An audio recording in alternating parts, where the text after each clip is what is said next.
आज हमारा चैनल उनके जन्म दिवस के अवसर पर उनको भावभीनी श्रद्धांजलि देते हुए उनके जज्बों को सलाम करता है और उनके जीवन की कुछ झलकियां आपके सामने प्रस्तुत करता है। सब्सक्राइब करिए दीपावली चैनल को। सुभाष चंद्र जी का पूरा थोड़ा नाम और आगे कर दो। गीता 91 में अपनी माता का नाम इनके मृत्यु 18 अगस्त 1945 जापान नामक देश में हुई थी। सुभाष चंद्र बोस जी का शुरुआती जीवन कुछ इस प्रकार से है।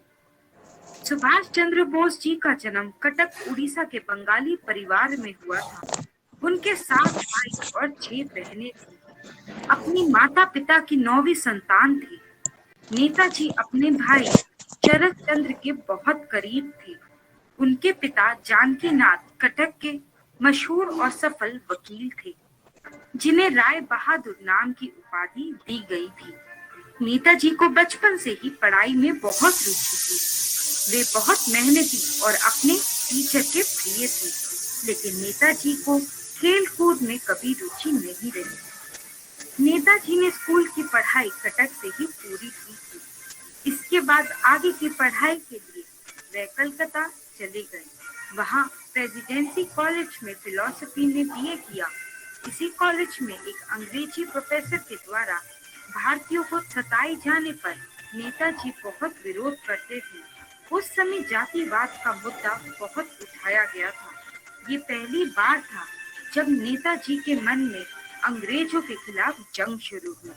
नेताजी सिविल सर्विस करना चाहते थे। अंग्रेजों के शासन के चलते उस समय भारतीय के लिए सिविल सर्विस में जाना बहुत मुश्किल था।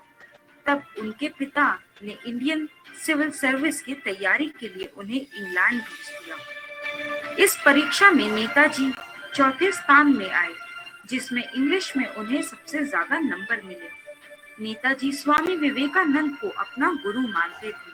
वे उनकी द्वारा कई गई बातों का बहुत अनुसरण करते थे। नेताजी के मन में देश के प्रति बहुत प्रेम था। वे उसकी आजादी के लिए चिंतित थे, जिसके चलते 1921 में उन्होंने इंडियन सिविल सर्विस की नौकरी ठुकरा दी और भारत लौट आए। नेताजी का राजनीतिक जीवन कुछ इस प्रकार से है। भारत लौटते ही नेताजी स्वतंत्रता की लड़ाई में कूद गए। उन्होंने भारतीय राष्ट्रीय कांग्रेस पार्टी ज्वाइन किया। शुरुआत में नेताजी कलकत्ता में कांग्रेस पार्टी के नेता रहे। चित्तरंजन दास के नेतृत्व में काम करते थे। नेताजी चित्तरंजन दास को अपना राजनीतिक गुरु मानते थे। 1922 में चित्तरंजन दास ने मोतीलाल नेहरू के साथ कांग्रेस को छोड़ अपनी अलग पार्टी स्वराज पार्टी बना ली थी। जब चित्तरंजन दास अपनी पार्टी के साथ मिल रणनीति बना रहे थे, नेताजी ने उस बीच कलकत्ता के नौजवान छात्र छात्रा व मजदूर लोगों के बीच अपनी खास जगह बना ली थी। वे जल्द से जल्द पराधीन भारत को स्वाधीन भारत के रूप में देखना चाहते थे। अब लोग सुभाष चंद्र को नाम से जानने लगे थे। उनके काम की चर्चा चारों ओर फैल रही थी। नेताजी एक नौजवान सोच लेकर आए थे, जिससे वो यूथ लीडर के रूप में चर्चित हो रहे थे। 1928 में गुवाहाटी में कांग्रेस की एक बैठक के दौरान नए व पुराने मेंबर्स के बीच बातों को लेकर मतभेद उत्पन्न हुआ। नए युवा नेता किसी भी नियम पर नहीं चलना चाहते थे। वे स्वयं के हिसाब से चलना चाहते थे, लेकिन पुराने नेता ब्रिटिश सरकार के बनाए नियम के साथ आगे बढ़ना चाहते थे। सुभाष चंद्र और गांधी जी के विचार बिल्कुल अलग थे। नेताजी गांधी जी की अहिंसावादी विचारधारा से सहमत नहीं थे। उनकी सोच नौजवान वाली थी, जो हिंसा में भी विश्वास रखती थी। 1939 में नेताजी राष्ट्रीय कांग्रेस के अध्यक्ष के पद के लिए खड़े हुए।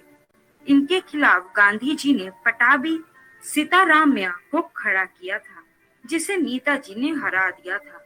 गांधी जी को ये अपनी हार लगी थी, जिससे वे बहुत दुखी थे।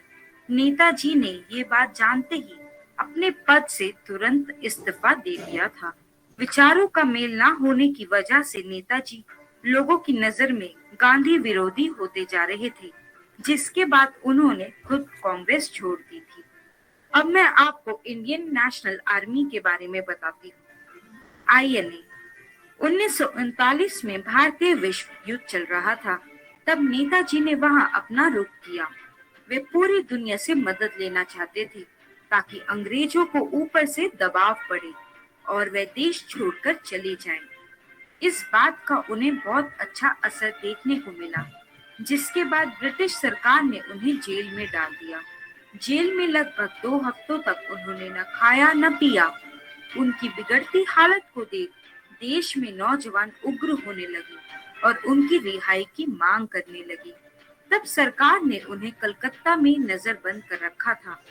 इस दौरान 1941 में नेताजी अपनी भतीजी शिशिर की मदद से वहां से भाग निकले। सबसे पहले वे बिहार के गोमाहा गए। वहां से वे पाकिस्तान के पेशावर जा पहुंचे। इसके बाद वे सोवियत संघ होते हुए जर्मनी पहुंच गए, जहां वे वहां के शासक हिटलर से मिले। राजनीति में आने से पहले नेताजी दुनिया के बहुत से हिस्सों में घूम चुके थे। देश दुनिया की उन्हें अच्छी खासी समझ थी। उन्हें पता था हिटलर और पूरा जर्मनी का दुश्मन इंग्लैंड था।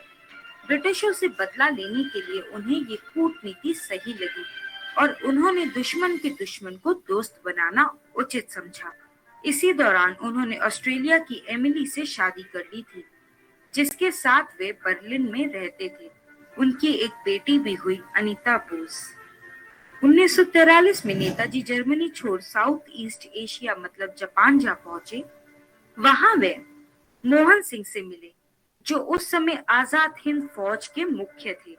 नेताजी मोहन सिंह व रास बिहारी बोस के साथ मिलकर आजाद हिंद फौज का पुनर्गठन किया।